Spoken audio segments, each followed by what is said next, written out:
Yan, hello guys. So, andito tayo ngayon kay Hachiko, ang famous dog dito sa Tokyo, Japan. Yan, nagpipicture take kami kay Hachiko. Ito po yung Hachiko na nakikita ko lang sa Reels. Ayan. So, ito na. Kitang-kita na namin si Hachiko. Ayan. Yung sikat na aso dito sa Japan. Ano lang siya, statue lang pala. Ayan guys, so.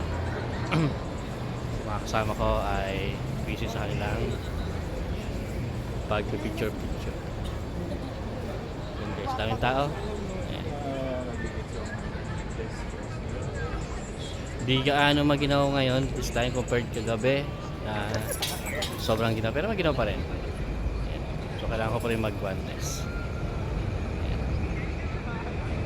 So that's it. That's all for this vlog dito sa Shibuya Crossing. Ayun, tutulong ko sa iyo Shibuya Crossing. Yan, may trend pa kung nakikita. Ayun, trend. Ayun, trend. Ayun. Yan. Ganda, no? So, yan yung tinatawag na Shibuya Crossing. So, yung mga tao naglalakad. Yan. Ito yung nabalitaan ko nung first week ng January na nagkaroon ng snow. So, we are still hoping na magkaroon na maabutan namin yung snow dito. Sana nga.